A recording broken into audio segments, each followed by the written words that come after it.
This is The Process Shot. I'm Michael. I'm stuck in a haunted movie theater, and I've seen Chameleon Street, a biographical comedy of sorts from 1989 directed by Wendell B. Harris, Jr. It follows a version of the true story of William Douglas Street, Jr., a career criminal whose activity involved being a con artist and a social chameleon, blending into new environments by lying to others, falsifying credentials, and otherwise acting none the wiser. It's a path which leads him from impersonating a magazine sports reporter to a certified surgeon, and even up to the role of a corporate lawyer. Of course, in cases like this, there's always some collateral along the way, and for Street, it may just be the only people in his life who appreciated him as he was.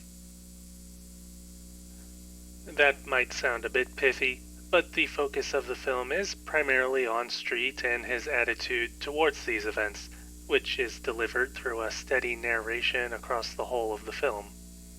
It brings us into his state of mind, of course, and gives the film a psychological edge that not only pokes apart his rise to the top, but his relationship with his wife and his other infidelities along the way, ultimately painting him as an unreliable narrator and showing how his con artistry grows from its initial roots as a money scheme and becomes more personal over time, maybe even seeing his own self-gratification as a form of success. There's also something to be said about Street's general intelligence, the pursuit of which he very much prefers to the other aspects of urban and suburban life that his friends and family had adjusted to.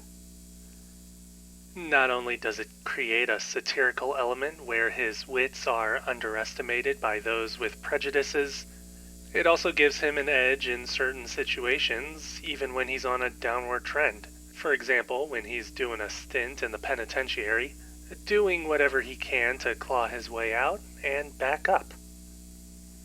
This is actually something referred to in the film's credits, in which the fable of the scorpion and frog is relayed, in a way summarizing the whole of Street's character as somebody who will intrude upon or sabotage the lives of others, even if it ruins his own comfort, simply because it's in his character. This aspect of his psyche is also illustrated through the film's technical elements, giving the film a visual language that shifts between smooth and slick movement and fractured images with constant cutting. On the whole, the movie's production design is well handled, bringing you directly into this world with camera work that, at times, almost perfectly mimics documentary filmmaking. Cinematography likes to put Street himself up in center, making him as imposing of a figure as he sees himself, though in most cases it also knows how to treat him as a chameleon and have him almost blend right into the background, sometimes to great effect, and as another example of his wits. The editing and audio design are also essential to all of this, again opting for either slow and smooth moments of confidence and clarity, or quicker paced and sometimes abstract montages with disembodied voices.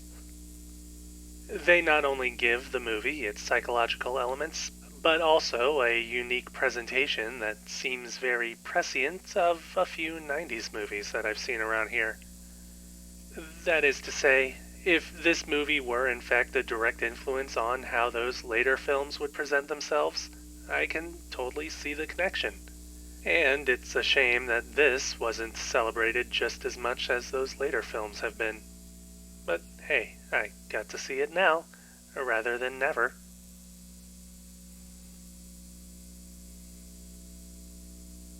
Chameleon Street, Wendell B. Harris, Jr., 1989. 4.5 stars. I definitely recommend checking it out.